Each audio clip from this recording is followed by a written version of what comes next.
જય હિન્દ વિદ્યાર્થી મિત્રો, આજના લેક્ચરની અંદર આપણે વાત કરવાના છીએ પ્રમેય 6.6 અને 6.8 વિશે. આ લેક્ચર તમારા માટે ખૂબ જ ઇમ્પોર્ટન્ટ છે. 2021ની જે એક્ઝામ આવવાની છે બોર્ડની, હવે બહુ ઘણા દિવસો રહ્યા છે, 80-90 દિવસ જેવો તમારી પાસે સમય છે. તો આ સમયની અંદર તમારા માટે આ લેક્ચર ખૂબ જ ઇમ્પોર્ટન્ટ સાબિત થવાનો છે. આ લેક્ચરની અંદરથી મિનિમમ 4 ગુણનો તો પૂછાશે જ, કારણ કે 2 પ્રમેય તમને આ વખતના સિલેબસમાં આપ્યા છે. તો આ સિલેબસની અંદરથી આપણને એક પ્રમેય તો અવશ્ય પૂછાશે જ. તો ચાલો શરૂ કરીએ. પ્રમેય 6.6 બે સમરૂપ ત્રિકોણોના ક્ષેત્રફળનો ગુણોત્તર.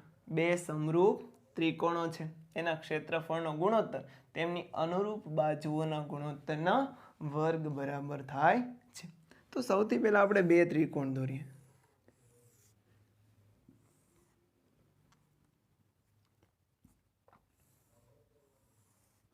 આ બે ત્રિકોણ છે, કેવા છે? સમરૂપ ત્રિકોણ છે. નામ આપી દઉં એ બી સી અને નામ આપીએ પી ક્યુ આર. તો આ બે સમરૂપ ત્રિકોણો છે, તો એની અનુરૂપ બાજુઓનો ગુણોત્તર કેવો થતો હશે? સમાન થતો હશે. કારણ કે આપણે સમરૂપતાવાળા લેક્ચરની અંદર જોયું હતું કે સમરૂપતાની થિયરી ભણાવી ત્યારે કીધું હતું કે એ બીના છેદમાં પી ક્યુ બરાબર બીસીના છેદમાં ક્યુ આર બરાબર એસીના છેદમાં પી આર થતું હશે. ઉપરાંત ખૂણો એ છે એટલો જ ખૂણો પી હશે, ખૂણો બી છે એટલો જ ખૂણો ક્યુ હશે, ખૂણો સી છે એટલો જ ખૂણો આર હશે. એવું તમે સમરૂપતાની વ્યાખ્યામાં ભણી ગયા છે. ક્ષેત્રફળનો ગુણોત્તર આપણે જોતો છે, કોની બરાબર? તો કે અનુરૂપ બાજુઓના ગુણોત્તરના વર્ગ બરાબર જોતો છે. તો ચાલો પક્ષ, સાધ્ય અને સાબિતી. પક્ષમાં શું આવશે? તો કે આ બે ત્રિકોણ બનાવ્યા તો આપણે કહેવાનું કે ત્રિકોણ એબીસી અને ત્રિકોણ પી ક્યુ આર કેવા છે? સમરૂપ ત્રિકોણ છે, જે આપણે દોર્યા છે. સાધ્ય, સાધ્યની અંદર જેની આપણે સાધના કરવાની છે. ત્રિકોણ એબીસી નું ક્ષેત્રફળ આપણે લઈએ એબીસી, પી ક્યુ આર નું ક્ષેત્રફળ આપણે લઈએ પી ક્યુ આર બરાબર એની અનુરૂપ બાજુઓના ગુણોત્તરના વર્ગ બરાબર. તો ચાલો એ બી ને અનુરૂપ કોણ છે? પી ક્યુ. તો એ બી ના છેદમાં પી ક્યુ એનો વર્ગ. એવી જ રીતે બીસી ને અનુરૂપ ક્યુ આર, તો બીસી ના છેદમાં ક્યુ આર એનો વર્ગ બરાબર. એસી ને અનુરૂપ પી આર છે, તો એસી ના છેદમાં પી આર એનો વર્ગ. આવું આપણે સાબિત કરવાનું છે. તો એના માટે આપણે સાબિતી જોઈએ. હવે તમને બધાને ખબર છે કે ક્ષેત્રફળ મેળવવું હોય તો આપણે શેની જરૂર પડે? વેધની જરૂર પડે. તો આની અંદર આપણે વેધ દોરીએ.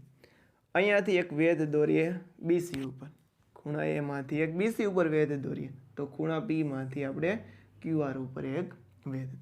આને નામ આપીએ એ એમ અને આને નામ આપીએ પી એન. આ વેધ છે તો આ શું થાય? પાયો. આ વેધ છે તો આ પાયો. શા માટે જોઈએ છે? તો કે ક્ષેત્રફળ શોધવા માટે. તો ત્રિકોણ એ બી સી માં એમ વેધ છે અને પાયો કોણ છે? બીસી. ઉપરાંત ત્રિકોણ પી ક્યુ આર માં પી એન વેધ છે અને પાયો કોણ છે? Q R. તો ક્યુ આર પાયો છે. હવે ત્રિકોણનું ક્ષેત્રફળનું સૂત્ર, તો કે ત્રિકોણનું ક્ષેત્રફળ બરાબર 1/2 ગુણ્યા પાયો ગુણ્યા વેધ. તો આપણી પાસે બે ત્રિકોણ છે તો એના આપણે ક્ષેત્રફળ મેળવીએ. એબીસી બરાબર 1/2 પાયો બીસી અને વેધ એમ, તો બીસી ગુણ્યા એમ. અહીંયા એબીસી શું છે? તો કે ત્રિકોણ એબીસી નું ક્ષેત્રફળ છે. એવી જ રીતે તમે શું કહી શકો? પી ક્યુ આર બરાબર 1/2. અહીંયા પાયો કોણ થશે? તો કે ક્યુ આર થશે અને વેધ પી એન થશે. આ બે છે એનો આપણે શું જોઈએ છે? ગુણોત્તર. જો ગુણોત્તર જોઈએ છે તો આપણે કહીએ એ બી સી એના છેદમાં પી ક્યુ આર બરાબર 1/2 ગુણ્યા બીસી ગુણ્યા એમ. શું કર્યું આપણે? તો કે ભાગાકાર કર્યો, બીજું કાંઈ કર્યું નથી. 1/2 1/2 ઉડી ગયા તો વધ્યા શું તો કે BCના છેદમાં QR અને એને ગુણ્યા AMના છેદમાં PN.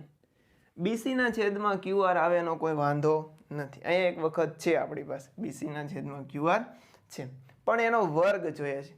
AMના છેદમાં PN જોતું નથી. તો એ કાઢવા માટે શું વેધ લાવ્યા તો ખરા, પણ એ નડ્યા, એને કાઢવા છે આપણે. તો કાઢવા હોય તો આપણે શું કરવું પડશે તો કે આપણે સમરૂપતાની વ્યાખ્યાનો ઉપયોગ કરવો પડશે. તો તમને ખબર છે કે ત્રિકોણ ABC અને ત્રિકોણ PQR કેવા છે? સમરૂપ ત્રિકોણ છે. તો એની અનુરૂપ બાજુઓનો ગુણોત્તર કેવો હોય? સમાન હોય. તો ABના છેદમાં, અને આપણે સમીકરણ 1 કહી દઈએ પહેલા, ABના છેદમાં PQ બરાબર BCના છેદમાં QR બરાબર ACના છેદમાં PR. સમીકરણ 2 કહી દઈએ. ઉપરાંત તમે જોઈ શકો છો કે ખૂણો B છે એટલો જ ખૂણો Q છે. ખબર છે? ખૂણો B અને ખૂણો Q સમાન છે. કેમ તો કે એ બંને કેવા છે? સમરૂપ. ઉપરાંત તમે વેધ દોરો તો એ પાયા સાથે કેટલાનો ખૂણો બનાવતો હોય? 90નો. તો ખૂણો M હશે એટલો જ ખૂણો N હશે. તો કઈ શરત થઈ? ખુખુ શરત. તો ખુખુ શરત મુજબ શું થઈ જાય છે તો કે ખુખુ શરત મુજબ આપણું ત્રિકોણ ADMB અને PNQ એ પણ કેવા થઈ જાય છે? સમરૂપ થઈ જાય છે. તો ત્રિકોણ AMB સમરૂપ ત્રિકોણ PNQ થઈ જાય છે. તો આની અનુરૂપ બાજુના ગુણોત્તર પણ કેવા હોય? સમાન હોય. તો આમાં કર્ણ છે, તો આ પણ શું હશે? કર્ણ હશે. ઉપરાંત આ અને આનો ગુણોત્તર સમાન હશે, આ અને આનો ગુણોત્તર સમાન હશે. તો ABના છેદમાં PQ બરાબર BMના છેદમાં QN બરાબર AMના છેદમાં PN. અને તમે સમીકરણ 3 કહો. હવે નિરખીને જુઓ, સમીકરણ 2 અને સમીકરણ 3માં કંઈ તફાવત દેખાય છે? નહીં. કારણ કે ABના છેદમાં PQ અહીંયા છે, તો ABના છેદમાં PQ અહીંયા છે. એના બરાબર આ બધા છે, તો આના બરાબર પણ આ બધા છે. તો આપણે કહી શકીએ કે આ બધાના બરાબર આ બધા હશે. તો તમારી પાસે BCના છેદમાં QR બરાબર AMના છેદમાં PN કહી શકો? તો કે હા કહી શકીએ. તો સમીકરણ 2 અને 3 પરથી શું કહી શકાય છે તો કે BCના છેદમાં QR બરાબર AMના છેદમાં PN. આ કિંમત આપણે કેમાં મૂકી દેવી છે? આમાં. AMના છેદમાં PNના સ્થાને આપણે શું મૂકી દેવું છે? BCના છેદમાં QR. તો AMના છેદમાં PN ની કિંમત સમીકરણ 1માં મૂકતા, 1ની અંદર મૂકીએ આપણે તો શું મળે છે આપણને? તો કે ABC એના છેદમાં PQR બરાબર BCના છેદમાં QR તો હતું જ. અહીંયા AMના છેદમાં PNની જગ્યાએ આપણે મૂકીએ છીએ BCના છેદમાં QR. તો શું થઈ ગયું? BCના છેદમાં QR નો વર્ગ થઈ ગયો. BCના છેદમાં QR નો શું થઈ ગયો? વર્ગ થઈ ગયો. કારણ કે 2 વખત BCના છેદમાં QR આવે છે, તો એનો શું થઈ ગયો? વર્ગ થઈ ગયો. તો આ વર્ગ છે એ જ આના વર્ગ બરાબર હોય કે નહીં? કે BCના છેદમાં QR ને ABના છેદમાં PQ સરખું છે. તો સમીકરણ 2 પરથી શું કહી શકાય છે તો કે ABC એના છેદમાં PQR બરાબર ABના છેદમાં PQ એનો વર્ગ બરાબર BCના છેદમાં QR એનો વર્ગ બરાબર ACના છેદમાં PR એનો વર્ગ. આ તમારી સાબિતી થઈ ગઈ. તો આ હતો તમારો પ્રમેય 6.6. પ્રમેય 6.8. પ્રમેય 6.8 આપણું પાયથાગોરસનું પ્રમેય છે. તમને પરીક્ષામાં કેવી રીતે પૂછે તો કે પાયથાગોરસનું પ્રમેય લખો, એવો ડાયરેક્ટ ક્વેશ્ચન પૂછી લે તો તમારે વ્યાખ્યા લખવી પડે. ઘણી વખત વ્યાખ્યા લખીને આપે અને તમને એમ કે સાબિત કરો, તો પણ તમારો પાયથાગોરસનો પ્રમેય થાય. ઘણી વખત એવું આપે છે કે થેલ્સના શિષ્યનું પ્રમેય, તો થેલ્સના શિષ્ય એટલે પાયથાગોરસ, અને પાયથાગોરસનું પ્રમેય તમારે લખવાનું. અને કેટલીક વખત ખૂબ જ હાર્ડ પેપર નીકળે તો તમને સીધા નોટેશન જ આપી દે. દાખલા તરીકે ત્રિકોણ PQR છે, એની અંદર ખૂણો Q કાટખૂણો છે, તો સાબિત કરો કે PRનો વર્ગ બરાબર PQનો વર્ગ વત્તા QRનો વર્ગ. તો એ તમને પૂછે તો પણ તમારે પાયથાગોરસનો પ્રમેય લખવાનો થાય છે. તો ગમે એ રીતે પૂછે, આપણા માટે પાયથાગોરસનો પ્રમેય છે ખૂબ જ મહત્વનો છે. જો પાયથાગોરસનો પ્રમેય નહીં પૂછે તો એને અનુરૂપ દાખલાઓ તો 100% પૂછશે. ઉદાહરણ નંબર 11 છે તમારું, એ એકદમ ઇમ્પોર્ટન્ટ છે. ઓકે, ચાલો સાબિત કરીએ. કાટકોણ ત્રિકોણમાં, કાટકોણ ત્રિકોણની અંદર તો આપણે કાટકોણ ત્રિકોણ દોરીએ. સૌથી પહેલા એક કાટકોણ ત્રિકોણમાં કર્ણનો વર્ગ બાકીની બે બાજુઓના વર્ગના સરવાળા જેટલો હોય છે. તો આપણી પાસે ABC કાટકોણ ત્રિકોણ છે, ખૂણો B છે, કાટખૂણો છે. તો આ ખૂણો B છે, કાટખૂણો છે, તો એની સામેનો જે બાજુ છે, સામેની બાજુ એ કર્ણ થશે. એનો તમે વર્ગ કરો તો એ ABના વર્ગ અને BCના વર્ગના સરવાળા બરાબર હોય છે, એવું આપણને વ્યાખ્યા કહે છે. તો આના ઉપરથી આપણે પક્ષ બનાવીએ. પક્ષ શું બનશે? તો કે આપણી પાસે ત્રિકોણ ABC છે. કેવું છે? કાટકોણ ત્રિકોણ છે. તો ખૂણો B છે એ 90°નો છે. કાટકોણ ત્રિકોણ છે, ત્રિકોણ ABC, અને એની અંદર ખૂણો B છે 90°નો છે. સાધ્ય,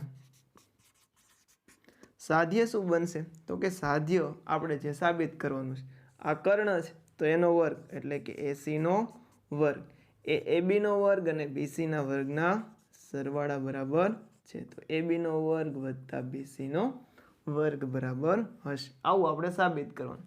સાબિતી માટે આપણે કોને લાવવાના છે? તો કે વેધને લાવવાના છે. ચાલો અહીંયા સાબિતીમાં વેધ લાવશું, એને નામ આપી દઈએ આપણે BD. તો ત્રિકોણ ABCમાં BD શું છે? વેધ છે.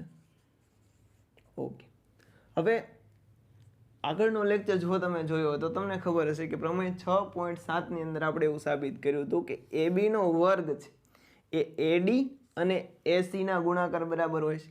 એવી જ રીતે BCનો વર્ગ છે એ DC અને ACના ગુણાકાર બરાબર હોય છે. જો ન જોયો હોય તો તમે જોઈ લો, એટલે તમને ખ્યાલ પડી જશે કે શા માટે એ સાબિતી આવે છે કે ABનો વર્ગ એ AD ને ACના ગુણાકાર બરાબર છે. એવી જ રીતે BCનો વર્ગ એ DC અને ACના ગુણાકાર બરાબર છે.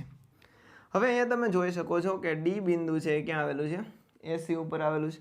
તો D અને C આવી રીતે જોડે છે.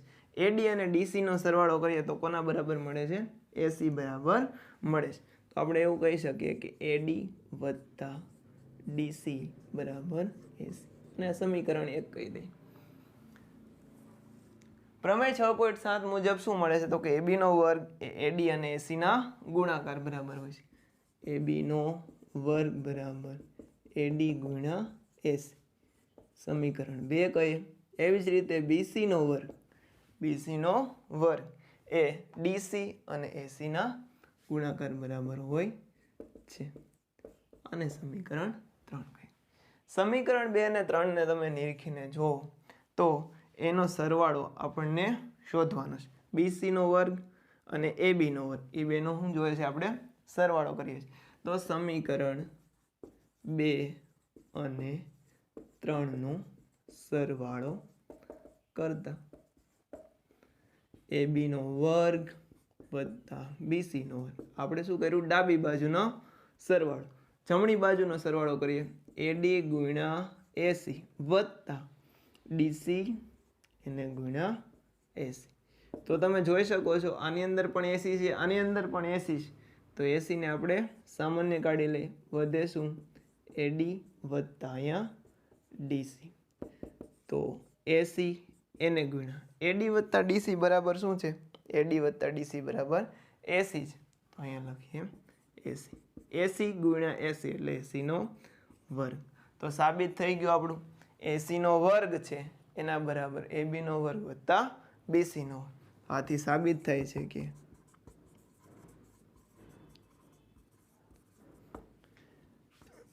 એસીનો વર્ગ બરાબર એબીનો વર્ગ વત્તા બીસીનો વર્ગ.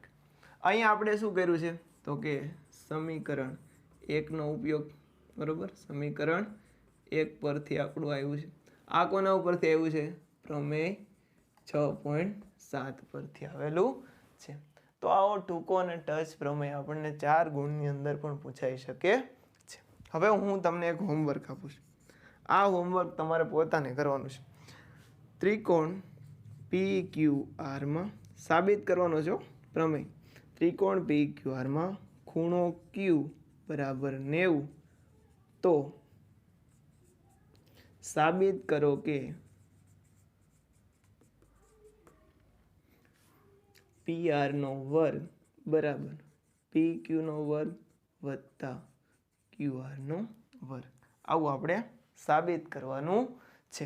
તો આ હોમવર્ક છે, બધા તમારી જાતે કરજો. પાયથાગોરસનો પ્રમેય તમને આવી રીતે પણ પૂછાઈ શકે. 2011ની એક્ઝામમાં આવી રીતે પૂછાયેલો. તો 2011માં એક્ઝામમાં પૂછાણો તો આ વખતે પણ પૂછાઈ શકે છે. તો ત્રિકોણ PQRમાં ખૂણો Q 90 અંશનો છે, તો સાબિત કરો કે PR નો વર્ગ, PR કર્ણ બનશે તો કર્ણનો વર્ગ એ બાકીની બે બાજુના વર્ગના સરવાળા બરાબર થાય. તમે ટ્રાય કરજો. જો તમારાથી થઈ જાય તો કોમેન્ટ કરીને જણાવજો કે સર આ પ્રમેય છે મને આ રીતે પણ આવડી ગયો છે. તો ત્યાં સુધી વિડીયોને જોતા રહો, તમારા મિત્રો સુધી શેર કરો, જેથી કરીને એ લોકો પણ તમારી જેમ વ્યવસ્થિત ભણી શકે.